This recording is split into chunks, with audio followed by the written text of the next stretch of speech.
Bueno, buenos días a todos. Arrancamos con el research del 21 de abril del 2026. Vamos a estar repasando un poco lo que vemos todas las semanas y después al final, si quieren que veamos algún tema puntual o les comento un poco por arriba, si a alguno le interesa qué fue lo que pasó o lo que se sabe hasta ahora de lo que pasó con AVE, que es un protocolo descentralizado, el más grande que hay, para lo que es préstamos y esas cosas. Si a alguno le interesa o alguno quiere saber o escuchó algo, bueno, lo podemos ver. Si no, es más de finanzas descentralizadas que, digamos, que lo que nosotros vemos en general acá. Pero bueno, hace al ecosistema, no afectó en este caso a lo que es Bitcoin y al mundo cripto en general. Pero bueno, si a alguno le interesa, lo vemos al final un poco eso. Arrancamos entonces. El research semanal siempre vemos las mismas indicadores, ¿sí? Análisis macro, micro, los gráficos, estrategias y seguimiento de carteras. Dentro de la macro, tasa de inflación de Estados Unidos, curva de rendimiento de los bonos de Estados Unidos, índice de XY, tasa de interés de la Fed y tasa de desempleo, demanda de Bitcoin, que son las compras, ¿sí? Que ahí hemos tenido bastante para del lado de los dos lados, de las empresas y de los ETF, así que hay fuerte acá demanda. Oferta de los Bitcoin que hay en los exchange, ¿sí? Los que hay disponibles para la compra-venta. Y el índice VIX, que es el índice de la volatilidad, como para ver el mercado cómo está surfeando la ola. Bueno, de ya para la inflación argentina, para que siempre la vean, que si bien baja, esto está visto desde el 2020, de enero de 2020, y es lo acumulado, porque en realidad siempre decimos que baje es que te roben más lento nada más, no es que te van devolviendo plata, ¿no? Entonces, nada, verlo así acumulado, ¿sí? Eh, es ver cómo te fueron robando a través del tiempo tu tiempo, porque no es dinero, sino que es una representación del tiempo, y esto es lo que te fueron robando, es tiempo. Vos lo que ahorrabas acá, te lo iban comiendo acá, te lo comieron acá, te lo fueron robando. Y lo mismo sucede con la inflación de Estados Unidos, nada más que un poco más lenta. En Estados Unidos, la inflación acumulada del 2020 es casi un 20, casi un 30, podemos decir, si querés. Pero bueno, el gráfico tiende hacia lo mismo, ¿no? Y por más que haya momentos donde bajan la inflación un poquito, después retoma su sendero alcista, y si esto lo vemos como si fuera una acción, yo no le digo que es coso, esto es alcista, y forever, le diría, ¿no? Eh, Así que es bueno entender de arranque la perspectiva, esto también lo cuento por si hay gente nueva, y además después en YouTube cuando lo subimos, por ahí lo ven otras personas, entonces está bueno hacer esa aclaración y ya verlo tipo bien de zoom out, verlo bien de afuera y bien de lejos y, y entender la problemática de cualquier tipo de moneda fiat, ¿no? Respecto a la curva de rendimiento de los bonos de Estados Unidos, se mantiene estable, ¿sí? Respecto a la semana pasada, que la veníamos monitoreando. La curva, la parte corta, está normalizada, digamos, rinde menos que la parte larga. La parte larga la mantiene abajo del 5%. Y bueno, así que no hay mucho más que decir acá. No se disparó, no hubo ningún problema acá por ahora con la guerra y todo. No se está viendo reflejado en la tasa, ¿no? Así que en ese sentido no hubo mucho movimiento. El índice, el de DXY, que es el de la fortaleza del dólar contra una canasta de monedas, ¿sí? Como el yen, la corona sueca, el euro, eh, ¿qué otro más está? Bueno, el franco suizo, son 6 o 7. Bueno, se mantiene como venimos viendo en este rango. Ahora está subiendo un poquitito, ¿sí? Llegó a estar acá arriba, casi en los 100, pero cerró perdón, en 97 está ahora, ¿no? Se mantiene en esta franja, ¿sí? Todavía no está ni por arriba, ni por abajo, ni está haciendo ningún movimiento, ni al alza ni a la baja, digamos, está lateral, desde ya, no sé, desde mediados del año pasado, hace unos cuantos meses. Cada vela esta es mensual. Acá vemos en la primera presidencia de Trump cómo se comportó el DXY, ¿sí? Y lo que nosotros entendemos es que Trump siempre lo quiere barato. Veremos ahora cuando cambie el nuevo chairman de la Fed. Eh, Se va Powell y viene Kevin Warsh, creo que es el que viene. Bueno, a ver cómo maneja esta situación, ¿no? Si quiere un dólar fuerte, si quiere un dólar débil. Yo creo que Trump le va a meter, no te digo un escopetazo en la cabeza, pero lo va a querer apretar para que baje las tasas lo más que pueda, porque es lo que quiere Trump, como hizo tanto en su primer mandato, después se le revalorizó un poco, pero lo terminó bien abajo, como entiendo lo de querer volver a repetir, para que obviamente el dólar sea más barato y puedan venir empresas, negocios, etcétera, y pueda generar más crecimiento económico. ¿Sí? Respecto, bueno, a qué va a ser la Fed el 29 de abril, que es la próxima reunión, la verdad que no la van a mover. El 99% del mercado dice que no van a mover la tasa, ¿sí? No va a haber cambios. Sí, hoy la tasa estaba en 3 y pico, no, en 4, si no me equivoco. Y bueno, no la van a mover. La semana pasada también habíamos visto que tampoco le van a mover, o sea, no cambió el sentido de lo que va a pasar, así que también está, si, obviamente si la bajara la tasa o hubiese intenciones de bajarla, esto sería bueno para el mercado porque abarataría el costo del dinero, ¿no? Así que, pero bueno, parece que en esa se va a ir, Powell se va el 15 de mayo, si no me equivoco, así que esta es la última, y se va a ir así, no sin pena ni gloria, o sea, más pena que gloria, pero bueno, rompiendo algunas cositas. Pero bueno, el tipo tuvo desde, lo había puesto Trump hace no sé cuánto tiempo, hace como 6 años, no sé cuánto. Bueno, cuestión que no va a haber cambios aparentemente lo que dice el mercado. Luego, el índice de precios de Bitcoin, sí, que es una forma de comparar la inflación también, que nosotros la vemos, habíamos tomado el 23 de febrero, ¿sí? Cómo venía la inflación de 21 activos, ¿sí? Desde enero del 21. Medido en dólares, había una inflación de 135% de esa canasta de activos, un 24% era lo que declaraba o lo que sigue declarando el IPC, que esto recuerden que es como acá, está todo toqueteado y lo acomodan según sus necesidades, por más que se llame Estados Unidos, todos hacen lo mismo, porque está todo roto eso. Y más allá de que ellos tienen otro tipo de posibilidad de cambiar el producto, no sé si aumenta, no sé, la Coca-Cola, lo reemplazan por Pepsi, si aumenta, no sé, de las canastas básicas, no, Coca-Cola y Pepsi no, pero el agua, no sé, el arroz, cambian el producto, la marca, o por una más barata y listo, ¿no? Ahí pueden reemplazar el producto. Entonces eso lo que hace es tirar un poco para abajo el precio, pero así todo, la verdad que esto es bastante difícil que sea real. Pero bueno, y en lo que es Bitcoin, venía al 23 de febrero, desde el 2021, tenía una inflación del 7, ¿sí? 135 en dólares, 7% en Bitcoin o en Satoshis. Avanzamos en el tiempo, al 20 de abril, esa inflación bajó digamos, 118% se mide al 20 de abril, ¿sí? En dólares, esto sigue igual, pero en Bitcoin lo que vemos es que hay una deflación, ¿sí? Eh, un 15% más barato te salen esos bienes, ¿sí?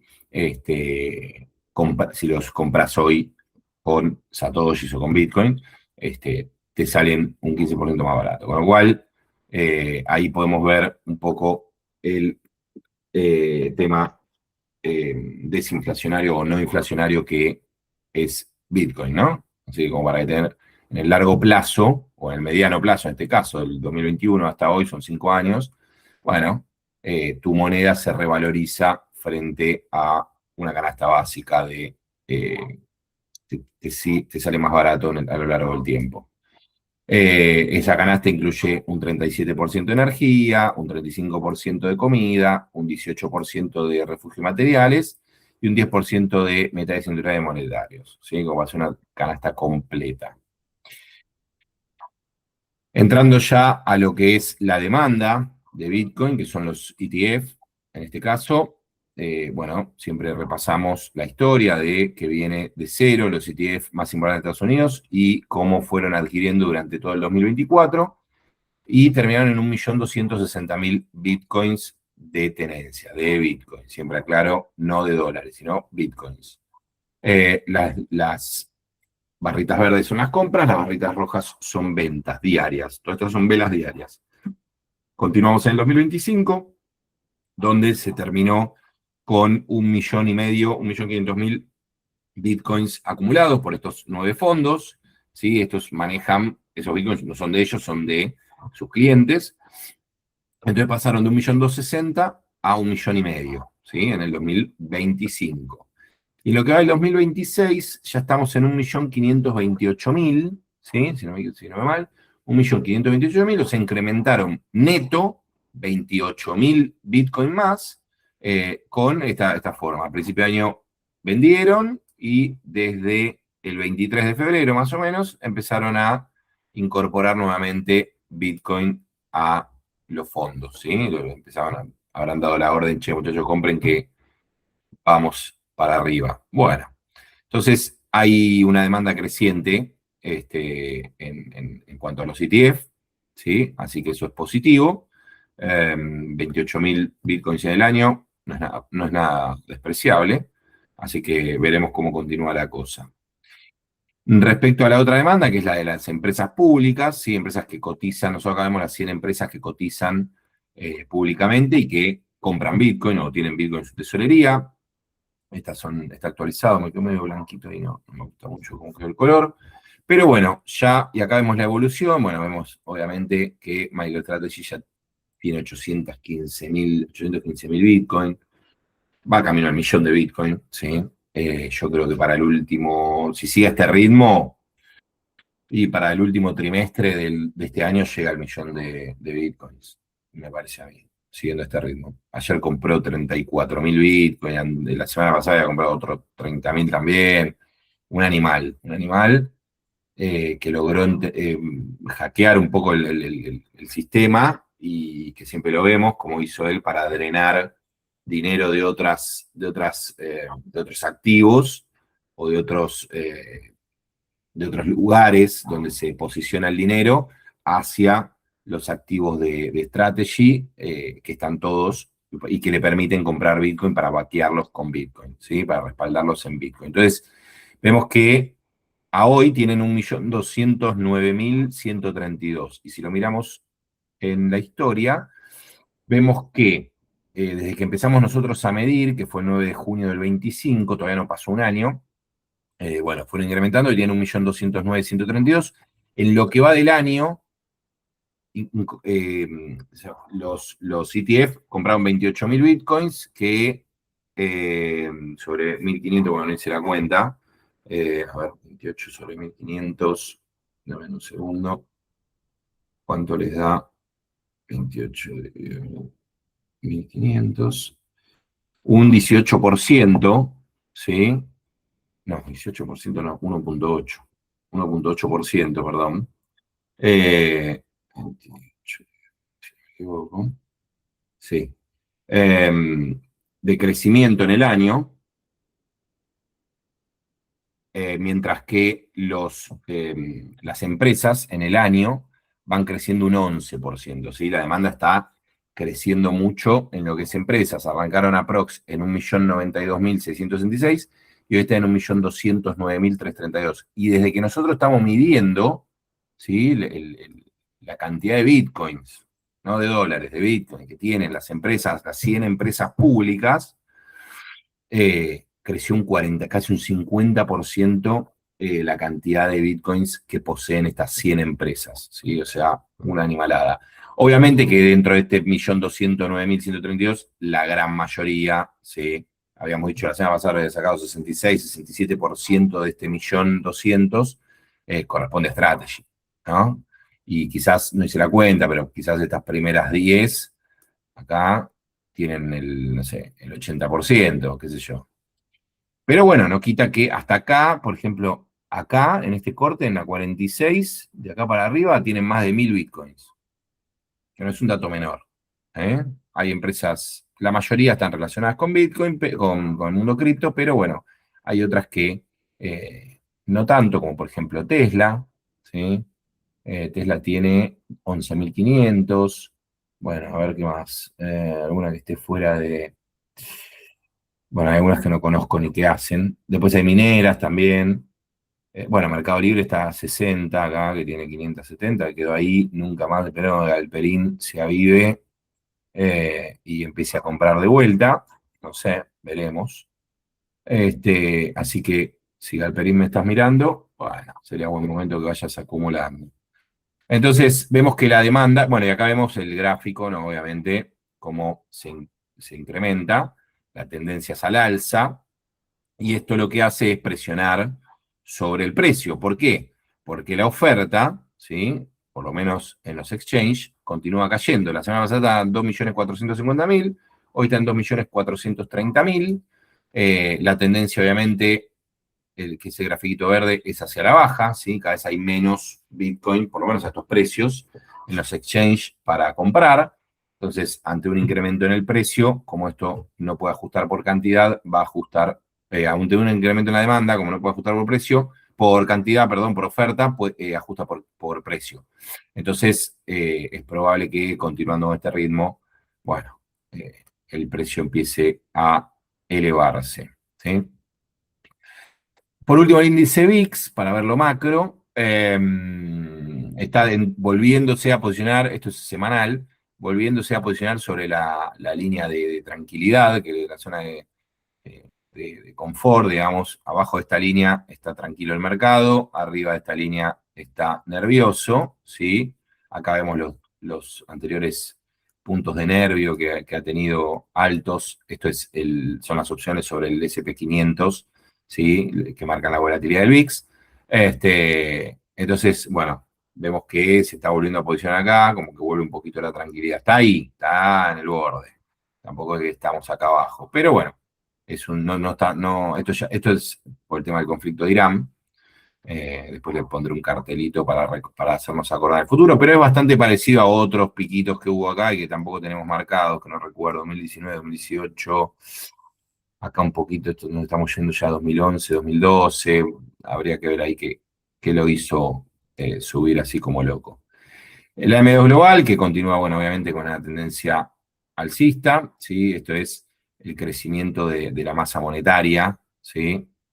A nivel global, ¿sí? De todos los bancos centrales del mundo, ¿sí? El de Gran Bretaña, el de europeo, el japonés, la Fed, bueno. Y como el precio de Bitcoin también va acompañando eso, salvo ahora que hay como una pequeña divergencia ahí que veremos a ver si ahora ya empieza a volverla a, a compensar, ¿no?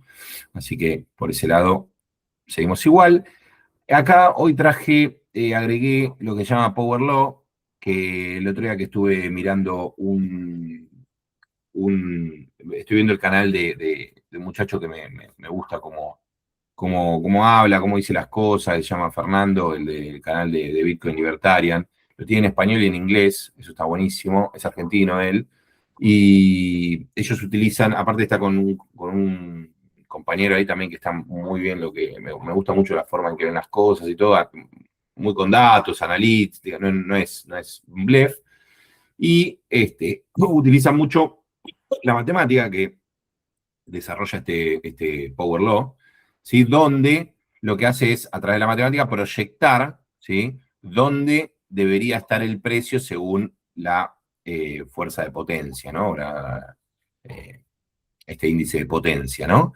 Y te dice que, en base a una ecuación matemática, te dice que debería, según el Power Law, o sea, esta línea blanca del medio, te dice que Bitcoin debería valer 125.924 dólares en este momento, ¿sí?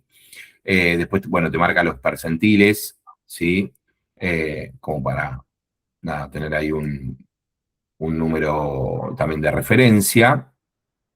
Y fíjense que hoy estamos en 75, o sea, está bastante, bastante por debajo. Acá dice Bitcoin Price, 75.730, bastante por debajo. Entonces, uno lo puede ver como, esto es matemática, entonces uno lo que puede ver es, che, estamos comprando, estamos pudiendo acceder a precios que matemáticamente están por debajo de lo que deberían estar. Entonces, son buenas oportunidades de compra, ¿sí? De hecho, estos son los precios promedio que tiene Strategy. O sea, la mayor tesorera del mundo de Bitcoin tiene estos precios, 75, 74, anda por ahí, 76. O sea, que el tipo ya está en precio de equilibrio. Aunque nunca le importó estar por abajo y siguió comprando, comprando, comprando. O sea que, y lo va a seguir haciendo el tipo, no ve los dólares. Ahora después al final traje una cosita para que la vean. La cabeza funciona de otra manera y funciona en base a la cantidad de Bitcoin que tiene. Su moneda es Bitcoin, no es del dólar, no le interesa el dólar. El dólar lo hace para pagar a los accionistas, para pagarle las deudas, para pagar, pero no es lo que al tipo le hace crecer su compañía, ¿no? Pero bueno, quiero que empecemos a mirar un poco más este indicador, que me parece bastante piola, y es bastante preciso, o debería ser bastante preciso de cara al futuro, ¿no? Fue marcando, ¿sí? Lo que está por arriba de la línea, obviamente es sobrecompra, digamos, por decirlo de una manera, o momentos de euforia, y lo que está por debajo son momentos digamos, de un valor por abajo del matemáticamente correcto. Por eso, fíjense que cuando vino supuestamente los máximos del ciclo, el ATH y todo, y el 10 de octubre se empezó a vender y qué sé yo, acá nunca se llegó a valores de euforia, por eso no la vimos la euforia, y eso es todo lo raro que sucedió. Se mantuvo bastante sobre la línea de predicción, digamos, ¿no? Entonces, eso fue lo que pegó un poco, que no hubo ningún indicador que marcaba la euforia en ese momento y que no. Entonces, tampoco ahora vemos algo que esté sí, si bien los indicadores marcan como que estamos en un piso, tampoco es que es una cosa tremenda, ¿no? Entonces, es como que se empieza a tranquilizar esos picos al haber jugadores más grandes, al tener mucha más capitalización Bitcoin, etcétera. Esos movimientos bruscos que decían antes quizás no se hacen tanto ahora, ¿no? Así que, obviamente, cada vez necesitas más dinero para mover el precio. Entonces, tanto para arriba como para abajo. Pero bueno, es un indicador que me gusta y que hay que ir mirándolo. Respecto a la micro, bueno, el indicador anterior debería ser más micro que macro. Vemos la dominancia de Bitcoin, el índice de medio codicia, los soportes y medias de Bitcoin y Ethereum. Seguimiento de portafolio, que esto lo tengo medio rezagado porque Google, lo tenía en Google y no me está trayendo la data. No sé qué le pasó, hace un montón de tiempo. Indicadores históricos de compra-venta, préstamos, bueno, un poquito de repasar los préstamos garantizados y las noticias, información y algunas cositas más. Respecto a la dominancia, seguimos flat, ¿sí? No se mueve nada, 59 estamos hace 800 millones de años, 11 o 10 está Ethereum hace otros 800 millones de años, y lo mismo las altcoins, no se movió absolutamente nada, ¿verdad? Están todos, estamos todos ahí parados, agazapados, esperando que suceda algo que dispare o que pasemos el bear market eh, y que dispare los precios o no sé, lo que tenga que suceder. Nada, cada uno con su estrategia y pensando en lo que quiere de cara al futuro, ¿no? Respecto al índice de medio codicia, estamos en 53, estamos en neutral, la verdad que, de vuelta, está todo como muy tranquilo, no hay ningún inconveniente en la industria en general. Después veremos el caso de DeFi, pero la verdad que, bueno, como siempre decimos, acá fueron siempre buenos precios para comprar. Los que pudieron haber comprado acá, estábamos en 60.000 y el indicador era en 8, si no me equivoco, llegó a estar 8. Hoy está 53, bueno, recuperó el precio, ¿sí? Con sus subidas, sus bajadas, pero está recuperando el precio. La pregunta es si pensamos que esto ya es el piso acá vemos el gráfico de Bitcoin, ¿sí? ¿Se acuerdan que había salido, esto es un gráfico semanal, velas semanales, había salido se había caído del canal alcista al que venía, veremos a ver si se vuelve a meter acá, ¿sí? En el canal, ya ahí para mí sería una señal bastante fuerte de que se ha pasado el bear market. Muchos decíamos que el bear market también iba a ser más corto. Esto de que estén compraron, no sé, en estas últimas semanas, 50 y pico mil de Bitcoin, no pasa, eso anteriormente no sucedió nunca. que por ahí en un mercado bajista se comprara semejante cantidad de Bitcoin. Entonces, todo eso hace que el bear market sea mucho más suave. Llegó a caer un 52% de máximos, ¿sí? Siempre lo veníamos mirando de que el mercado por ahí en el ajuste iba a ser una caída entre el 50 y el 60%, entendiendo que se venían reduciendo esas caídas a lo largo del tiempo. La última había sido de un 77%, anteriormente un 84%. Bueno, antes era creo que fue un 88, un 87, no recuerdo, y anteriormente un 90 y pico. Bueno, se viene reduciendo, entonces se suponía que seguía esa tendencia, además de todos los jugadores nuevos que hay. Quizás en el próximo ciclo, más adelante, estén también los países comprando, entonces ya ni caiga un 50%, caiga un 30% por ahí, 25%, y ya sería súper bueno, y se estabilice muchísimo más. Entonces, me parece que eso es cuestión de tiempo y de que vayan entrando jugadores un poquito más pesados cada vez. Entonces, en este ciclo quizás encontramos el piso en esos 59.000 que hizo, un 52, 53% de caída. Así que veremos a ver si, porque ahora parece que las últimas semanas viene para arriba el tema, ¿no?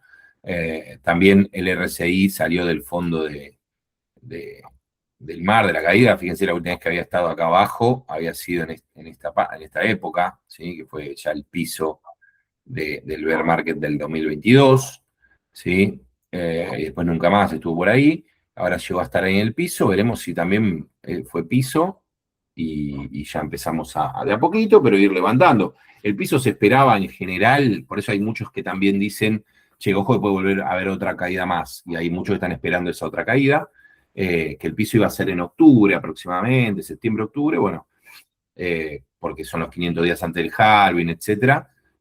Se puede volver a cumplir eso, no digo que no, pero bueno, veremos con qué fuerza también, ¿no? Así que está bueno para verlo en perspectiva. Ethereum lo mismo, ¿sí? Ethereum había salido acá de su canal, pero lo mismo, va a ser lo que haga Bitcoin y bueno, y un poquito más. Siempre que sube, hace lo mismo y un poquito más, baja y hace lo mismo y un poquito menos. Así que también Ethereum es algo similar. Respecto al DCA que venimos haciendo desde el 10 de julio del 2024, esos $50 por semana, los días martes que tenemos el research, lo contabilizamos. Ya fueron 93 compras, $4.700 de inversión o de compra o de traspaso de USDT a BTC. Tenemos en total ya 5.450.880 satoshis acumulados, ¿sí? Y un precio promedio de 88. Eso, como son poquitos los dólares semanales que vamos comprando, mucho no se mueve la aguja en cuanto al precio promedio. Y bueno, ya con estos 5, esto es lo más importante, lo que más nos interesa a nosotros, acumular satoshis, posicionarnos ya dentro de llegar a estas 100 millones de potenciales carteras o billeteras o personas que pudiesen llegar a tener 0.21, cosa que no va a suceder porque hay mucha gente que tiene más de 0.21 si se repartiese equitativamente, ¿sí? Entonces, lograr tener 0.21 de cartera te va a posicionar dentro de, como mínimo, las 100 millones de personas que en todo el mundo que pueden tener esta cantidad de Bitcoin en una billetera. Después, bueno, si ya pasás a tener 2.1 Bitcoin, ya te estarías posicionando sobre lo máximo que podrían tener 10 millones de personas. Y así, bueno, sucesivamente más para arriba, ya la cantidad de personas a nivel mundial que pudieran tener esto, digamos, se va reduciendo. Así que está bueno como parte de una cartera de inversión o como parte de un ahorro o como parte de una futura jubilación o lo que fuera, que todos llegasen a tener al menos 0.21 Bitcoin, ¿sí? en su cuenta, como para tener un resguardo ante cualquier eventualidad, y bueno, y estar un poco más tranquilo y de cara al futuro de si sale mal, si algo sale mal, si no sé, se va para atrás, no sé, se rompe, lo que fuese, bueno, un 0.21 quizás no te va a cambiar la vida, o sea, dentro de tu cartera no es tan representativo, o sí, bueno, depende de cada uno, y podrías perder esa parte como si hubieses comprado, qué sé yo, otra cosa y también sale mal la inversión.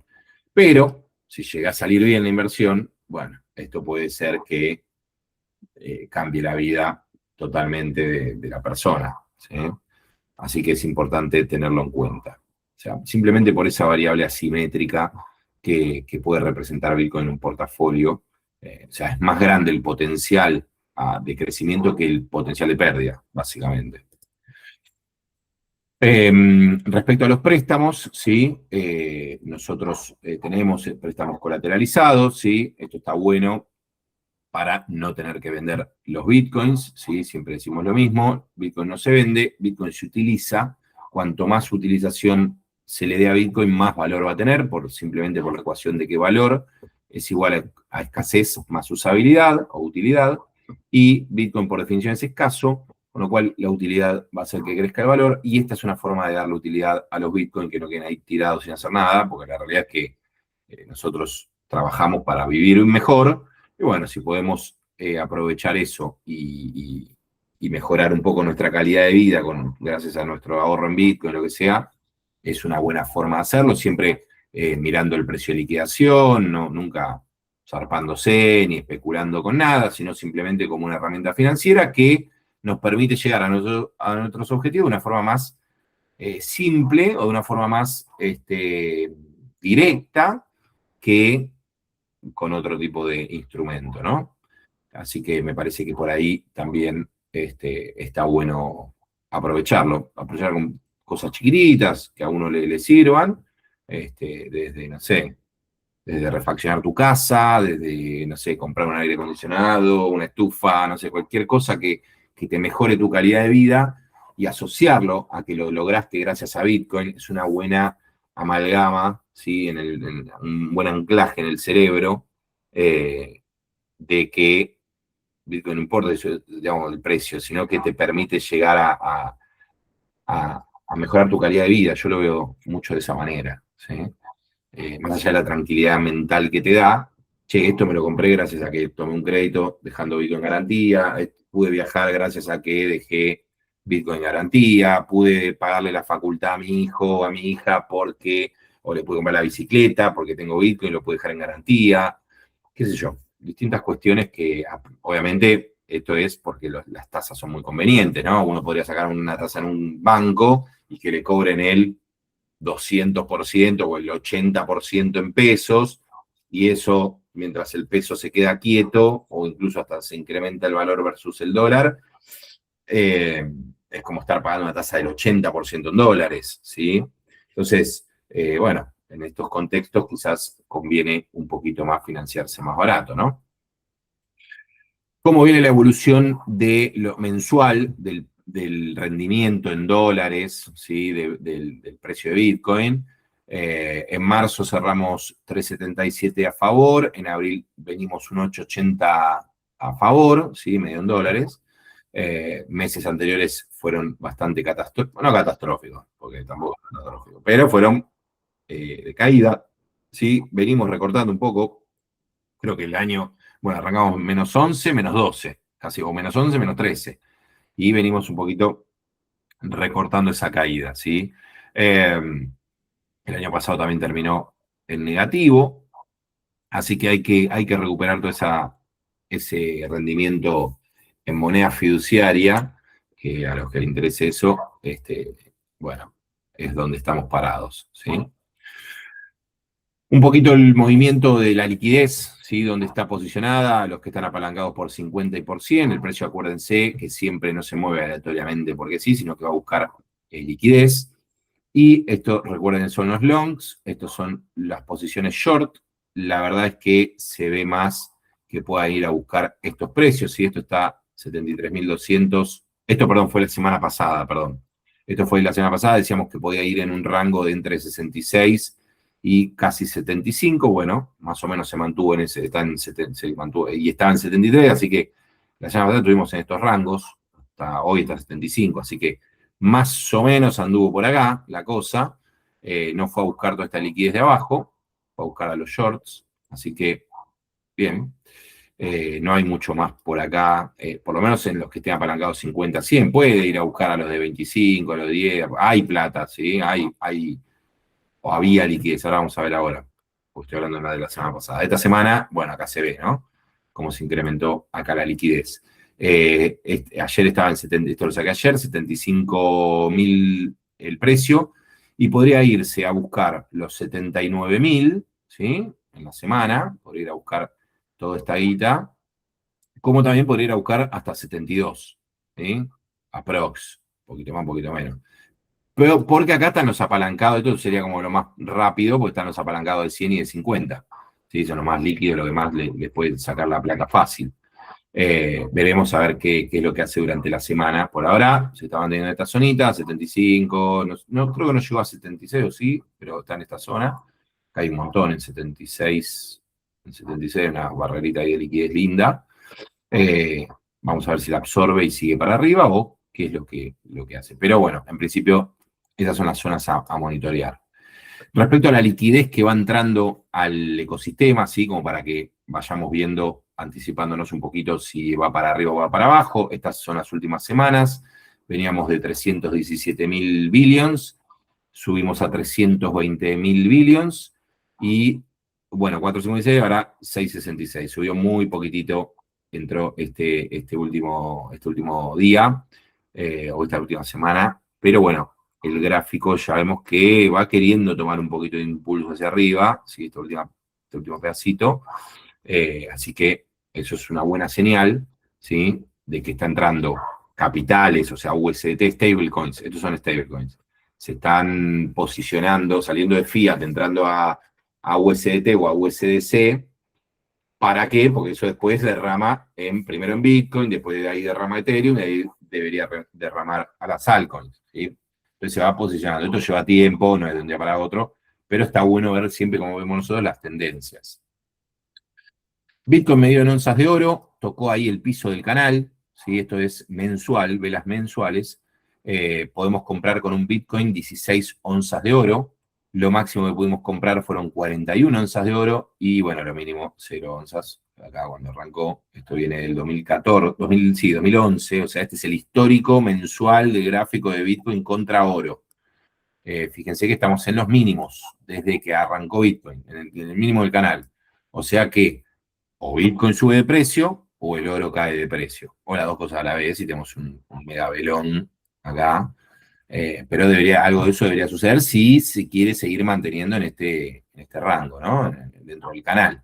Si el oro sube y Bitcoin baja, bueno, debería romper para acá abajo. ¿Sí? Sigamos. Estos son los rangos que nosotros vamos monitoreando, rangos interesantes de compra, ¿sí? En base a el histórico. Por ejemplo, acá lo que nos está marcando que el precio real, digamos, debería ser 64.800 en base a este parámetro, ¿sí? A este cálculo, que el precio realizado está en 53.600, el precio realizado es al cual se compraron y vendieron todos los bitcoins no importa en qué fecha, ¿sí? A hoy, si hay bitcoin vendidos en esta zona, bueno, se van contemplando, se van ponderando y te va dando el precio realizado, que es 53, porque hay muchos que se compraron por ahí cuando valía $100, nunca se movieron, contempla todos los bitcoins, entonces eso te tira mucho el precio para abajo. Y bueno, después el precio delta, que es el más bajito de todos, 43.500, que lo tocó solamente lo tocó, ni siquiera lo rompió. En realidad estuvo en el rango entre 53 y 43 acá, en esta época, en 2022, por ahí, y el mínimo fueron 15.000, llegaron a estar acá, pero la única vez que rompió fue en el 2019 y un poquitito acá, que cruzó la línea del Delta Price. Tuvo muy poquito tiempo abajo del precio realizado, muy poquito, que es esto de acá, o sea, fueron muy buenas oportunidades de compra. Esto fue el bear market anterior, que estuvo en 15.000, 16.000 dólares, fue el piso anterior, o sea, podemos decir que cuando el precio baja por el precio realizado, del precio realizado de la fecha, son excelentes zonas de compra, que es prácticamente el piso lo que está haciendo, y bueno, seguramente después recupere. Pero bueno, no ha llegado ahora a esos precios, la verdad que no lo ha tocado, ha estado un poquito, bueno, acá lo quedó tapado, pero no ha llegado ni siquiera a, pues cuando el precio estaba en 60.000, esto estaba en 58, 55, estaba un poquito más abajo, entonces ni siquiera lo rompió este. Entonces eso también puede ser una... No siempre llega a romper los mínimos, qué sé yo. A ver, bueno, acá hace rato no lo rompe. Desde que lo cruzó para arriba no lo rompe nunca más. No entró en esta zona nunca más. Eso también puede ser un indicador, por eso hay que tener cuidado. No digo que pueda llegar a 40, como dicen algunos, 50, pero por ahí puede volverse a algún precio más cercano a los 60, con alguna cuestión. No, acuérdense que todo evento geopolítico es una oportunidad de compra. Los eventos geopolíticos le pegan a Bitcoin, pero enseguida los recupera. Lo hemos visto en todos los eventos que han pasado anteriormente, así que eh, lo que le pega más duro son cuando son cosas intrínsecas a la industria, ¿sí? Ahí le pega duro, sobre todo a Bitcoin, ¿no?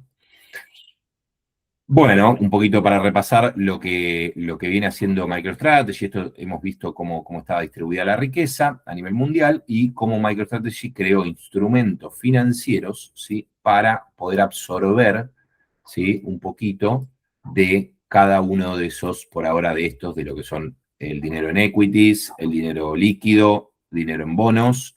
Todavía no tiene nada armado en real estate, para absorber real estate, que son 370 trillions.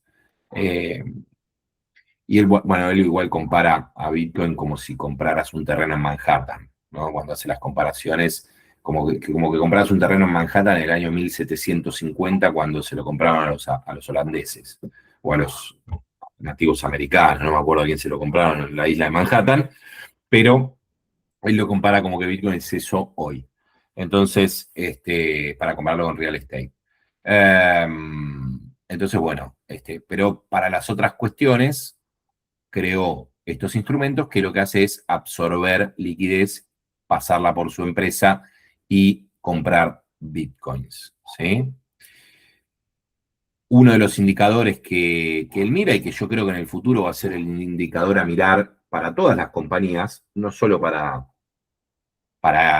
las tesoreras. Para mí, como accionista, si uno entiende Bitcoin como un activo de escaso, de alto valor, de alta utilidad, eh, interpreta también que es algo a poseer, ¿no? Entonces, o algo demandado. Entonces, si yo el día de mañana quiero invertir en una empresa, quizás yo mire este ratio Bitcoin per share, que para mí es el que va a mandar en el futuro, donde pueda ver cuánto van creciendo mis acciones por Bitcoin. Acá, este es el indicador que mira, por eso no le interesa, es mentira esto de que diluye las acciones de MicroStrategy. El tipo emite muchas veces, depende cómo le dé el ratio, acciones, pero no está diluyendo a los accionistas porque el indicador que está mirando es el de Bitcoin per share. Entonces, en Bitcoin per share no solo no los diluye cuando emite, sino que se los incrementa. Y el otro indicador es el Bitcoin Yield, o sea, el rendimiento que tiene. Y él también mira eso.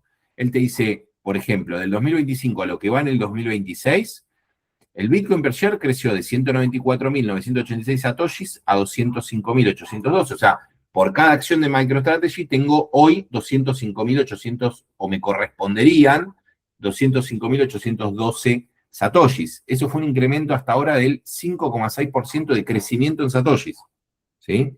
Entonces, lo mide así, no lo mide en dólares, que es lo que a mí también me gusta, medirlo en satoshi. Entonces, este es el indicador, al tipo le van a pagar los accionistas a guita por esto, porque esto crezca, ¿sí? Entonces, él por ahora lo hace crecer bastante, ¿sí? En todo este tiempo, desde que arrancó en el 2020, lo fue haciendo crecer y fue incrementando la cantidad de satoshis por acción de MicroStrategy, de MSTR, ¿sí?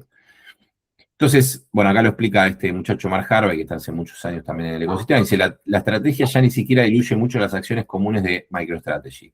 La financiación es casi enteramente a través de Stretch. Los bajistas necesitan un nuevo argumento. Bueno, muchos decían que MicroStrategy iba a caer y qué sé yo, porque diluía a sus accionistas. Pero fíjense que ahora ni siquiera utiliza acciones de MicroStrategy para comprar más Bitcoin o para pagar deuda, sino que, yo no traje lo de la deuda, bueno, la próxima se los traigo para que vean cómo maneja la deuda toda la deuda que tomó al principio antes de crear Stretch, antes de sacar las acciones preferentes, él se financiaba con bonos que vendía en el mercado y o con obligaciones negociables y con la venta de, bueno, tomando esa deuda, que esa deuda la tenía a tasa del menos del 1%. Pero, por ejemplo, con esta acción preferente, ¿sí? Stretch, él paga 11,50 anual, ¿sí? Que bueno, ya tiene todo cubierto durante 2 años, los dividendos, eso, la renta, todo, o sea que está súper bien administrado. Pero fíjense cómo él aprovecha la venta de estas acciones preferentes que le sirven para captar, que son estas, que le sirve para captar dinero líquido, ¿sí? Es el ticker que usa, para captar este tipo de fiduciario, el dinero fiduciario. ¿Por qué? Porque ¿qué pasa? Si yo quiero estar expuesto a Bitcoin, pero no quiero tener esa volatilidad de Bitcoin. Entonces, ¿qué hacen? Compran esta acción preferente de Stretch, que está respaldada en Bitcoin, pero te paga una renta mensual. Ahora la van a hacer, venían pagando eso, paga el 11,5 anual, ¿sí? 11,5 anual, o sea, muchísimo más que un bono americano, muchísimo más que todo, pero lo paga mensualmente. Y ahora, el viernes, salió a decir que lo va a pagar quincenalmente ahora. En vez de pagar todos los meses, paga cada 15 días. Y probablemente esto decante en un tiempito más. O sea, el tipo en vez de aumentar la tasa, dijo mejoró el plazo y captó más fondos. ¿Sí? Un poco el ejercicio que hizo fue ese. Y además, lo más probable es que termine todo esto en pagos semanales. ¿Sí? Entonces, el que quiere tener una renta ya semanal de algo, bueno, dice, pum, yo estuve haciendo un poco unas cuentas y más o menos si uno invirtiese alrededor de, creo que me daba $200.000 en acciones de MicroStrategy, estás prácticamente llevándote $24.000 al año, lo cual serían $2.000 al mes, medio en dólares, ¿no? Esto va todo en satoshis. Después lo cambiás si querés. Pero, como para tener una idea de con cuánto ya, metiendo $200.000 acá, vos ya te estás llevando $2.000 por mes, que es un sueldo interesante para cualquiera, bueno, y que no necesitas $100 millones, ¿sí? Para poder estar tranquilo en tu vida, ¿no? Con 200 lucas, el que pueda, metiéndolo acá, bueno, tenés todo el riesgo de lo que es MicroStrategy, de Bitcoin, bueno, tenés riesgo, obviamente. Pero hasta ahora vienen haciendo las cosas bastante, bastante bien. Y por último, simplemente